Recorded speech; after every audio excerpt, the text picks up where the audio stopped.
I'm Katina Horton, the Love and Freedom Toxic Relationship Recovery Coach. And today I'm going to talk about how you know you are dealing with the Absalom spirit. You know you're dealing with the Absalom spirit when you are dealing with a person who is charismatic. And sometimes this charismatic person may be very beautiful or handsome if it's a male. However, one of the main things is that charisma, that they know how to put on the charm, so to speak, right? And they put on the charm by using what is called performative empathy. So it appears that this person is very understanding. They want to sit and talk to you about your problems. And it seems like they're understanding everything that's going on, what you're dealing with in life, what's all the trauma, the childhood trauma and drama that you've gone through, and in your family's love story regarding the trauma and drama you've gone through at the workplace, right? The betrayal trauma you've gone through. So it seems like they understand everything about your family, what you've gone through, and they could be sitting there with you as a listening ear, so to speak. This is all a performance. And why is it a performance? It's a performance because what they want to do is just pretend like they understand what's going on. It's like I said, the performative empathy. It's a production, it's a theater production.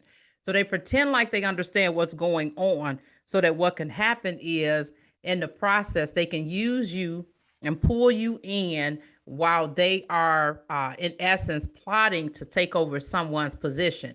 But they are using you, right? Trying to get on your side so that by the time it's all said and done, they've got a big gang of people that's on his or her side once they try to take over that other person's position. Okay. Next way that you know you're dealing with a person that's got the Absalom spirit. They use godly language and always have the perfect words to say. When you look at David's son Absalom, right? Because that's where the Absalom spirit, that's where that spirit's name comes from. He told his father that he had prayed and made a vow that if he came back, if he ever had an opportunity to come back to Jerusalem, that he was going to make a sacrifice to the Lord there.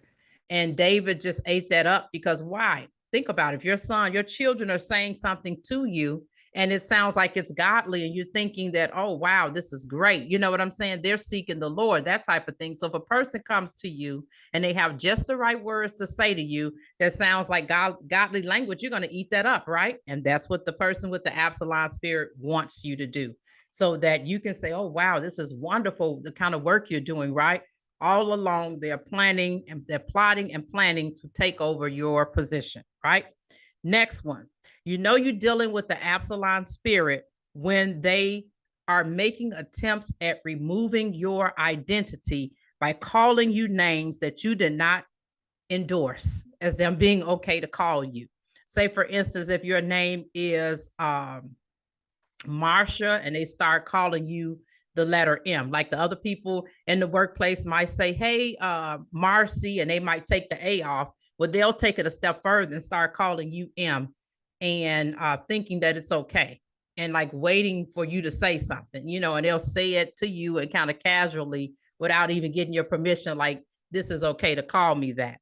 And whenever someone wants to take a person's identity away, they will start doing that by calling them something different than their name, right? Or coming up with this shortened version that may or may not be okay with the person they are talking to, okay? And so when you think about it, when it came to Absalom, David's son, what Absalom did, I'm going to read to you what the scripture says. And with Absalom went 200 men out of Jerusalem that were called, and they went in their simplicity, and they did not know anything.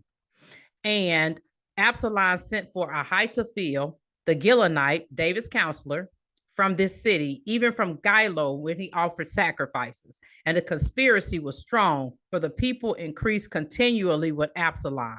So Absalom, like I said, he played it smooth, had all his charisma, all his talk, right, with the people of the town. And he did all of this so he could sway them over and have them to follow him. And some of those people, right, some of those 200 people that were following him, they didn't have any, the scripture says simplicity. Basically, they were simple minded. They didn't have any idea what was going on. And you remember back in the day, the old folks would say, watch who it is you're following, because you don't know what they're doing. You don't know what they got planned. that they're going to be planning on doing. Watch who it is that you follow, right? And sometimes we can just get caught up. It's like this spirit, this monkey see, monkey do spirit coming out. We're following people, right? We're following false doctrine that don't have a clue because everybody else is doing it, right? We're following so-and-so because she's got 2 million followers, but we don't even know what her values are, if she's a person of integrity or character. So we get caught up following behind somebody because everybody else is doing it. Guess what? When that person's downfall happens 9 times out of 10, you going down with them, right? And so what happened is Absalom had all these 200 people following him, right? So that he could destroy his father, David, and take over the kingdom, right? And they didn't even have a clue of what was going on. The crowds were just getting bigger and bigger. And he did all of this, right, because of his charm, right? And that performative empathy, pretending like he was on their side, right? And so they were in a mission and didn't even know what the mission was, really. You know, you caught up in a mess when you running with the crowd and you like, yeah, we doing this, but you don't know what you're fighting for. That's a hot mess, right? And in 2 Samuel 15, the 3rd through the 5th verses, it says, and Absalom said unto him, see, thy matters are good and right, but there is no man deputed of the king to hear thee. Absalom said, moreover, oh, that I were made judge in the land, that every man which have any suit or cause might come unto me, and I would do him justice. And it was so that when any man came nigh to him to do him obeisance, he put forth his hand and took him and kissed him. And then verse 6 says, and on this matter did Absalom to all Israel that came to the king for judgment. So Absalom stole the hearts of the men of Israel. Okay. So basically, he told them without even listening to their case. He heard a little bit of their drama, like when you go to somebody and talk to them about your family drama. Oh, girl, yeah, I'm so sorry. I know exactly what you're going through. Yep, you right. And you ain't even heard the whole thing. You haven't even heard both sides, but you're telling them that they are right about what they're doing, and what they're saying without even hearing it. That's what he was doing. That's how he was pulling the people over. Plus, he was already good looking. The scripture says that he didn't have a blemish on him from head to toe. So that actually also helped to pull them in. So if you're dealing with somebody with the Absalom spirit and they just so happen to be good looking, you can forget it. You'll get pulled in by their looks alone instead of testing the spirit. And that's what was going on with these people. He did that performative empathy, right? Made it seem like he was on their side, like they were in the right, and they could have been 100% wrong. But he wasn't going to tell them that, right? Because he wanted them on his side. So when he got ready to lead the revolt, they would be what? 200 strong, literally, as they say, right? And so what ended up happening is that Absalom ended up sending spies throughout the land, right? And the next thing you know, you got these spies screaming out. He's telling them to sound the trumpet. And then they're going to say, he says to say, Absalom reigneth in Hebron. So it's like, this is how I'm going to take over my father's kingdom, right? And so all of these people, some of them knowing and a lot of them not knowing, just started following behind him, right? And then so what happens is in your workplace, when it comes to the Absalom spirit, you have people to say, well, that's with you, right? And they'll say, let's just, for instance, we'll say, you got the Sunday school classroom, right? Do you mind going over to Brother Smith's classroom and ask him about the Sunday school supplies that they said they were going to give to us 2 months ago? And you say, oh, sure, I'll do that. Now, this is a person that's in your Sunday school classroom and supposed to be helping you, right, with the children. You go ask brother so-and-so. It turns into like a 15-minute conversation. You find out what's going on with the supplies. You get back to your classroom.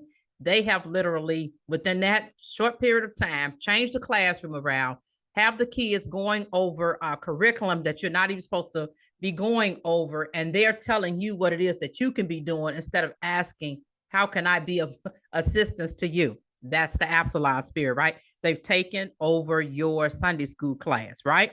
And then let's just say you're a teacher, right? And you've got a teacher's aide who's supposed to come in and assist you. You go out to lunch, you come back, they've changed all of the bulletin boards around.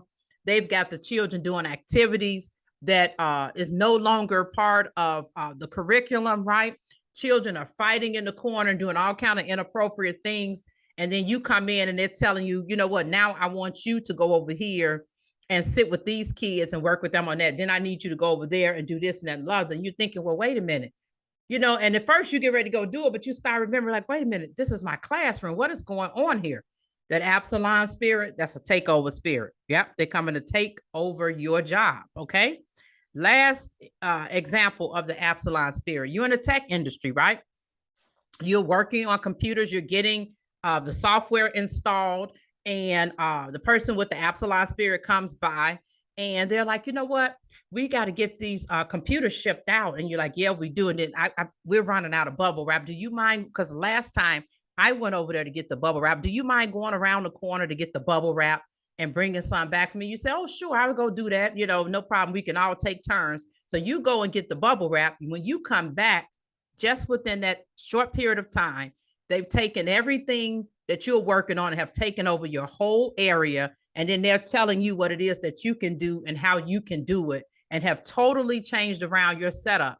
And then when you say, well, you know, what's going on, and you're trying to talk to them, they still keep ordering you around. And you realize, okay, the only way that this situation is going to be rectified, I'm gonna have to speak up for myself and end up setting boundaries. If you have any questions, head over to thevalleyofgrace.com. Again, I'm Katina Horton, the Love and Freedom Toxic Relationship Recovery Coach.